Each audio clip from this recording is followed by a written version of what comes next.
Bloomberg Audio Studios. Podcasts, radio, news. This is Bloomberg Businessweek. Insight from the reporters and editors who bring you America's most trusted business magazine, plus global business, finance, and tech news. The Bloomberg Businessweek podcast with Carol Massar and Tim Stenovec from Bloomberg Radio. Shares of Adobe plummeting today, down more than 14% at its low, still trading around that level. The stock move follows Adobe's latest earnings update late Wednesday. It was after the close yesterday. The company gave a disappointing annual sales outlook, citing anxieties about losing business to AI-based startups. Some analysts, though, said the forecast could be a little conservative. So let's get to our interview. Joining us is Anil Chakravarthy. He's president of digital experience business over at Adobe. He's with us from San Jose. Anil, great to have you here with us. Should investors be concerned about Adobe losing business to AI-based startups? Well, thanks for having me on the show. Look, we have a lot of product innovations. We are well positioned towards growth. If you look at our Q4 and our fiscal year 2024 performance, we exceeded all the targets that we had set out at the beginning of the year. Net new digital media annual recurring revenue was a record for Q4 at $578 million, and for the full year, so was the digital experience revenue, which exceeded $5 billion, and our Q4 operating cash flows were a record as well at $2.92 billion. So in terms of being positioned, we're really well positioned from our customer base, from the product innovations we've had, where we've incorporated Gen AI into our products with our Firefly models, and with all the customer base that we're selling into. So we believe we're really well positioned going into 2025. Anil, are you, though, guys, being conservative about your forecast? Some analysts think so. So look, we take our targets very seriously. I mean, we obviously exceeded the guidance that we had put to for FY24. But when we look at the market, we look at all of our segments. We look at all of the geographies that we have in that we serve, and we look at the different routes to market that we have with the enterprise customers, through our channel, and obviously through digital, which is through Adobe.com. We take all of that account in when we set our targets, but we are well positioned going into next year, and we're confident about our prospects. I'm wondering about specifically where you can point to in the most recent report and say that revenue we can attribute to advancements that we've made when it comes to artificial intelligence. Where specifically is the AI revenue? Yeah, so our Firefly is our generative models. As you know, Firefly, we have released new models, and early this quarter, early in next year, we'll also be releasing for video, which we have already previewed. We actually disclosed that Firefly cumulatively has had over 16 billion generations to date. These are generations that customers have done on Firefly.com, as well as through Firefly integrated into our products like Photoshop, through capabilities like generative fill, where you can take an image and use generative AI to extend the image and enlarge the image, for example. So those are all examples of actual customers using our products. And so that's what gives us the confidence that we are not only incorporating generative AI, we're doing it in a manner that's designed to be commercially safe. And we're doing it in a manner that enterprises especially will find attractive in terms of using generative AI, both for creativity as well as more broadly for marketing. So Firefly is what you're doing with image generation internally, but in other parts of the business, you're partnering with third-party LLMs. If I have that understanding correctly, can you tell us which LLMs you're partnering with? Give us some details around those agreements. Yeah, you're right. For other parts of the business, we are partnering, for example, with OpenAI, with whom we have an agreement. We have an agreement through Azure for OpenAI, and that's something that we have incorporated into several of our other AI assistants that we have released. And with all of them, we do have agreements where we make sure that our customers' data is protected. So we have indemnification available through all of our offerings for generative AI. We make sure that in terms of being able to use our customers' data for training or for other purposes, even if it's a third-party LLM, we have protections for that. And that's what is critical for our enterprise customers to use products like AI Assistant for Acrobat, which, as we again disclosed, is seeing very rapid adoption. Some people watching this might say to themselves, wait a second, what you're doing at Firefly, OpenAI is doing, with Sora or with image generation, with ChatGPT and other LLM competitors too. How do you explain the relationship, this idea of frenemies, like you're business partners, but you also don't want to lose business to these startups in other parts of the company? Yeah, and where our competitive advantage is bringing all of it together. We look at the use of generative AI in the context of 3 layers. The top layer is the applications and the interfaces that customers use. Now, these are applications like Photoshop, for example, or Acrobat, or the Adobe Experience Manager. These are extremely widely used applications by everybody from consumers all the way through enterprises. Those applications incorporate generative AI capabilities through the models. And as you mentioned, Firefly is our set of models. We also use third-party models. And then they're all trained on data that's both open data. In our case, we only train it on data that we have licenses for. We also get trained on customer data to create custom models, especially for enterprise customers. All 3 layers are important, and all 3 really need to come together in order for example, Pepsi, we announced that, at Max, our conference, how they had used our Firefly services for their Gatorade bottles, for example, being able to use images that consumers can create for their own Gatorade bottles. It's very important for customers that all 3 layers come together well.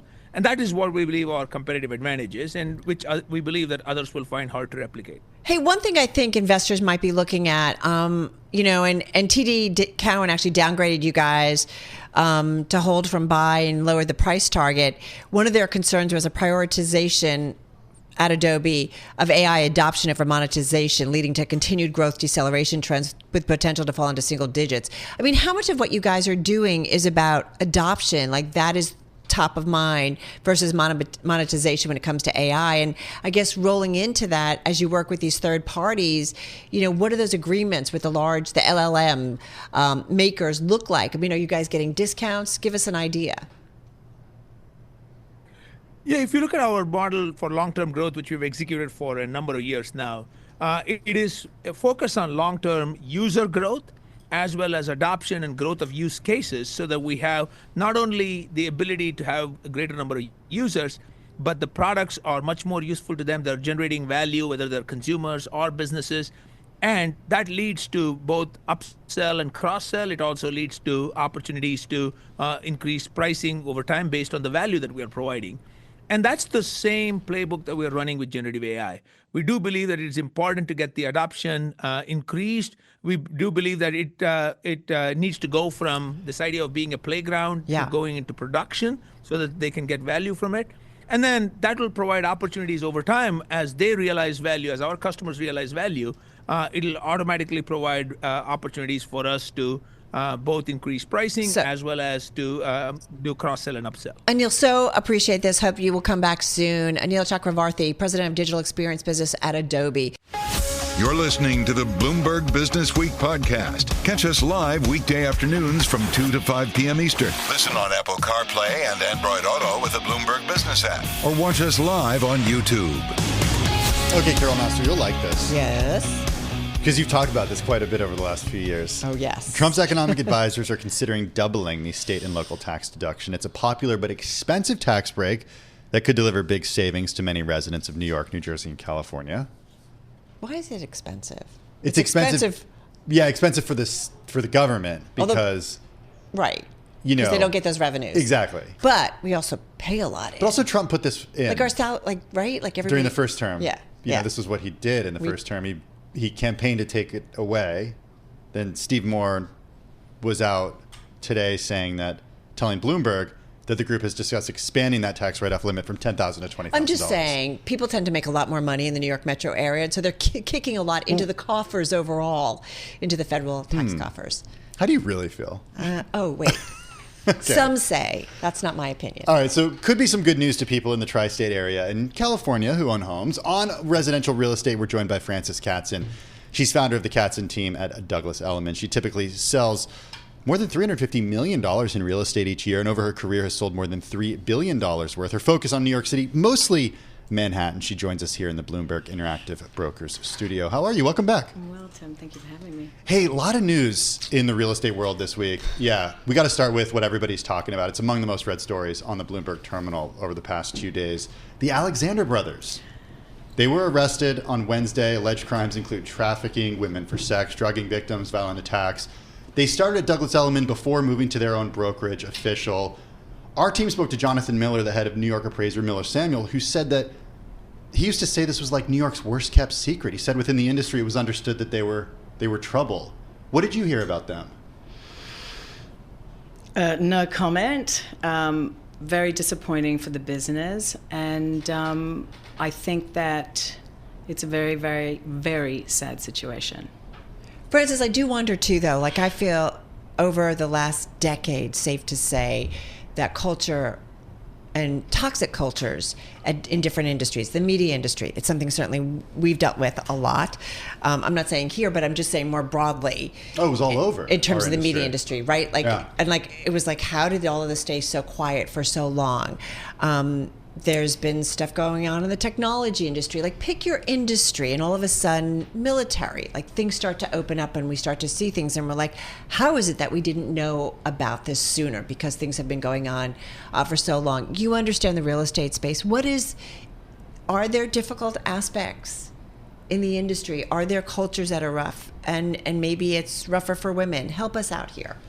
That's a really interesting question. I think it's how you choose to play the game. I also think it's very hard to prove if everybody's looking away. So I think it comes down to factually being able to back it. I think that ultimately, much like Hollywood, it was also a scare tactic. Exactly. I think there's all of that. And I think we've come to a point in the world where it will not be tolerated. And maybe it takes something like, unfortunately, this to come out to maybe the industry look within itself. I think so. I'm not sure that this has been the norm, to be candid. I've been in the industry a long time. Industry or Douglas Elliman or just, yeah. Any. I don't think it's Douglas Elliman specific at all. I think they were at another firm during that period as well. So I'm not convinced it's company specific whatsoever. Yeah. It's unfortunate that we were there at that moment, but I would say that it was very covert, and I would imagine for all the women in the world who were watching this, I think it comes down to how to prove it. It's a he said, she said, much like Hollywood, much like tech, much like anything else. And it's how you choose to enter into it. Mm-hmm. I don't think there's any pressure for that whatsoever. It's also a business story in the sense that these guys kind of vaulted to the top echelons of ultra luxury real estate. Back in 2019, they sold a $238 million Manhattan penthouse. There's a lot of competition for those listings. Does it change your world in the sense of who you're competing with for listings? Are there so many folks out there who are competing at the ultra high level that it doesn't change things?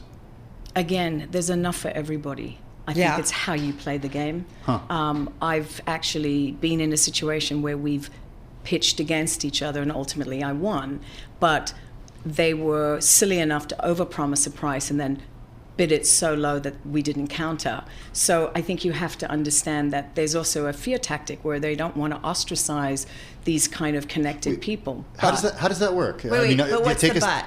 But at the end of the day, you have to trust your product and trust that the mainstream market is not going to be thwarted by power of a certain milieu. At the end of the day, the product is the product and the buyer pool is fair market, open market. But these types of folks have a certain cachet and appeal for a certain demographic, not for everybody. Understood. How does that bidding process work for people who haven't sold at this level or been involved in these transactions? Well, if an owner is asking for a pricing, and we go in and we provide our comparative market analysis and we suggest this and they suggest that. Mm-hmm. They're doing it usually to win the bid because it's the highest number, not necessarily the sellable number. Right. And I think that accuracy makes money, and I think it depends on the client who will actually say, you know what, I'm not so sure I subscribe to that. I would imagine in your industry too, in so many industries, it's relationship based, right? Total. And if it's all a relationship based. Right. And if you've been able to say, we're going to do this, and you actually do it, by giving real numbers in terms of value and moving a property. Like stuff like that sticks, ultimately. That's exactly what it comes down to. But I do think about, right, these like celebrity agents, it becomes a thing. It's awful. Really? Yeah, it's awful, because what it does is it cheapens the actual skill. At the end of the day, it's not just turning a key and making 6% like these sort of shows hype. It does require a certain amount of acumen, and yes, it's the lowest bar of entry, we get that, but to really survive and do it for many decades through every type of market, right, you have to actually understand what you're doing and how to twist and change depending on the market you're in. You can't just overprice and hope for the best. You have to know how to get the market to you when it's saturated, or there's no bid for it, or there's higher interest rates, and how do you get people there? It's very nuanced, actually, to be honest. How has the settlement from the National Association of Realtors changed your business? Not at all. What? You said 6%, which surprised me. I thought it was 5%. Tim, I thought it was 5%. Never sell yourself down. Look, to be honest, we're not part of NAR anyway, and we agree. That's a New York City thing, right? It's non-New York City thing. But we're part of REBNY. Not being part of New York, not being part of NAR is a New York City thing. Correct. Yeah. And my issue with it is that it was trying to de-incentivize a buyer in a market that already had a hugely inflated interest rate. Why would they want another additional friction cost on top of that that's only going to compound and impact the building's value and the seller's price? Why would I pay more if I've now got to carry more on my back? It de-incentivizes. So while I understand it's a new thing, do you know that nearly every owner has said, let's keep it status quo, thanks. That's what's been going on. It's almost like a quiet revolt. We should remind everybody, the National Association of Realtors paid $418 million. It was antitrust claims, some other things, and really impacted kind of how real estate professionals do business. And it was a class action, home sellers who were allegedly overcharged by brokers. So you're shaking your head. There's always one. It's like the rental that goes wrong with someone from the state, and we were all penalized. But you're not penalized because you're not part of the National Association of Realtors. You're part of the Real Estate Board of New York. Right? Correct, but you still had to settle. Yeah, which is in a way a certain amount of taking blame for something we had no part of. And it takes away what is the standard sort of capitalistic concept of real estate, which is who gets the highest price, drive pricing and value. Kind of like supply and demand, like, right? Total. What you're willing to pay for something. Total. Or sell something for. Okay. How is business this year, and how's it looking for next year? Sorry. No, that's okay. I have to say, last month, ever since 50 basis points drop in October, it has been bonkers. Seriously? Seriously bonkers. Which types of properties? All of it. Entry market basically got back in because they could offset that ridiculous, rental price of 43% growth. We had 246 contracts signed last month, the third highest in the past decade.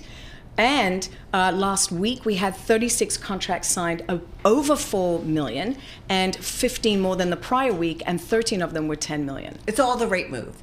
It is. I think it's also an election. It's an election. Yeah. When you have an election year, you have sort of a stagnation compounded with a sprinkle of inflation and a little dollop of higher interest rates and geopolitical nightmares, and you're done for the most part, in my opinion. It was a tough year. So how's 25 looking? Very positive.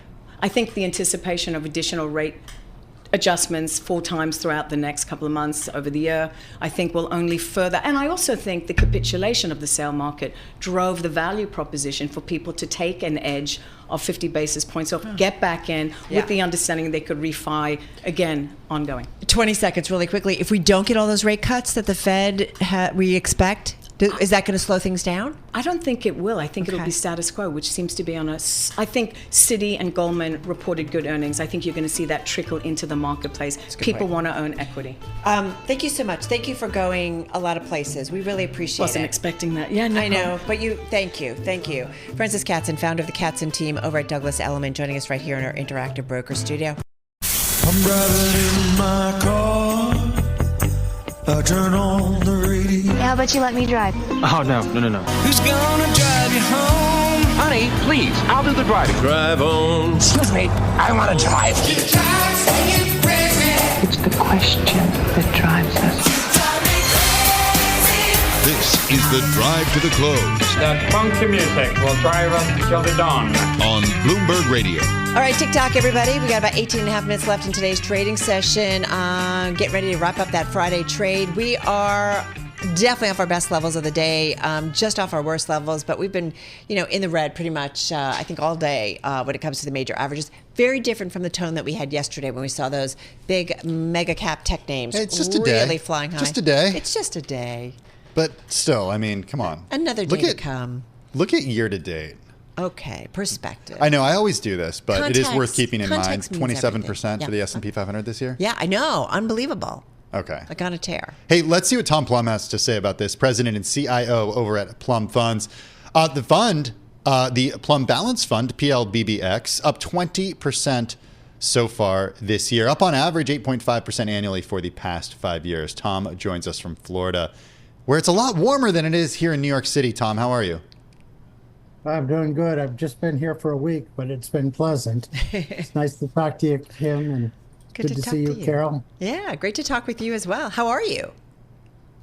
Doing good. As you said, it's been a good year this year, obviously. The balance fund is for accounts that have stocks and bonds. We've been pretty happy with how it's turned out this year and how it's been the last 10 years. I will say, year to date, it's in the 91st percentile of its peers. So certainly some outperformance there, Carol. Yeah, and I got to tell you, you got to be like, I'm glad I got NVIDIA in As my the top fund.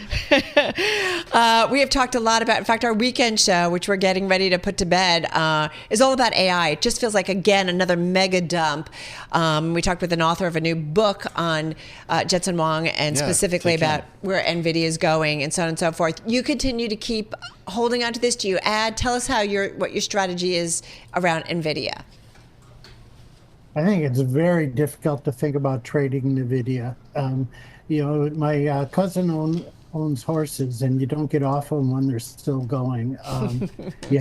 Right now, what we're seeing is a company like NVIDIA is redefining so many things. And, going back to an old Peter Lynch adage, you can't sell a stock because it's doubled or tripled and expect to get a 10-bagger.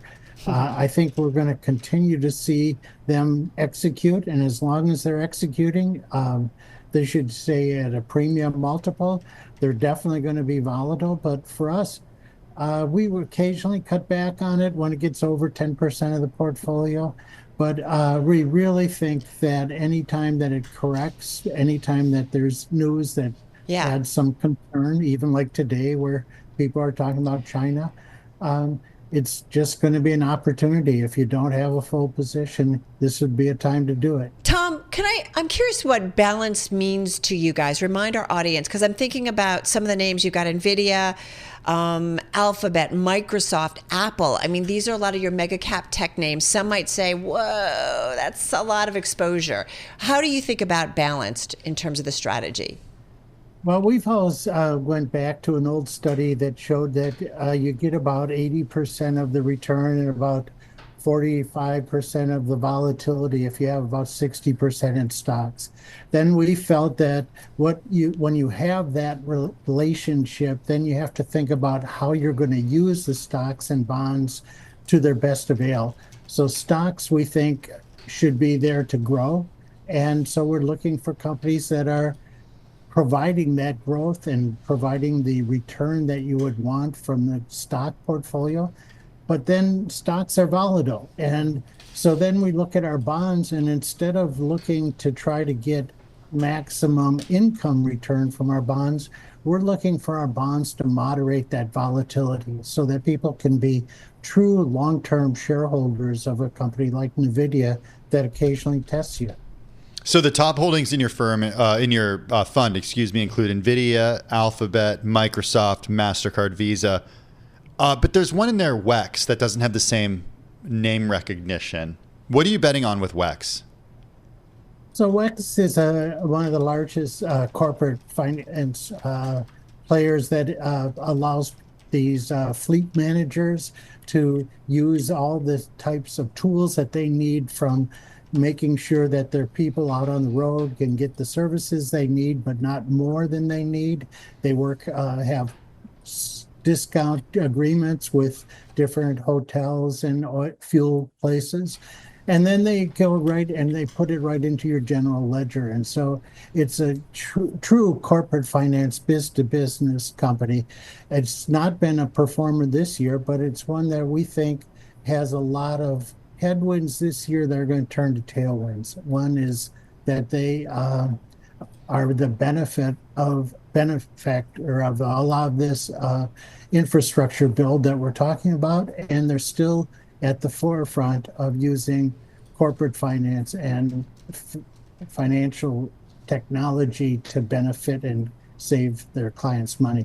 Hey, I'm also curious, among your top holdings, Tom, includes looking at your major credit card companies, whether it's MasterCard or Visa. I mean, that continues to be an interesting play for you. You've done this for a while. I think that we've had Visa for 15 years. Yeah.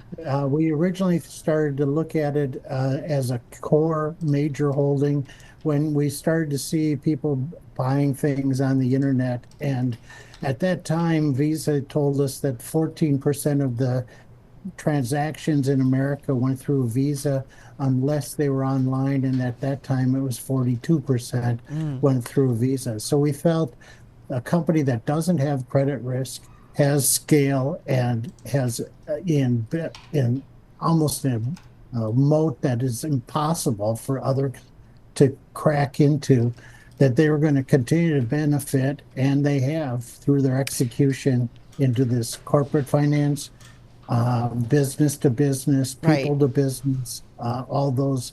And we still think they have a runway ahead of them. Hey, just quickly, 30 seconds. Elf Beauty. It's been on a tear for 1, 2, 3, 4, 5, 6 years here. 5 years.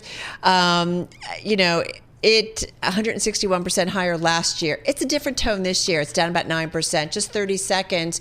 You continue to own it. We've seen this a lot of times where companies go from being, where they grow geometrically, and then they come down to being a very good growth company. It's consolidated this year, but we still think that we're going to see 20% plus growth, and at a 30 multiple, we think it's attractive in an industry where people are going to look for value and they're looking for quality. And this company's been able to execute doing that. They're increasing their distribution both domestically and abroad. So we think they're well positioned. Well, great to check in with you. Happy holidays, and looking forward to talking to you in the new year. That, of course, is Tom Plumb, President and CIO at Plumb Funds. As we mentioned, the fund up 20% year to date and up on average about 8.5% annually for the past 5 years. This is the Bloomberg Businessweek podcast, available on Apple, Spotify, and anywhere else you get your podcasts. Listen live weekday afternoons from 2 to 5 p.m. Eastern on Bloomberg.com, the iHeartRadio app, TuneIn, and the Bloomberg Business app. You can also watch us live every weekday on YouTube and always on the Bloomberg Terminal.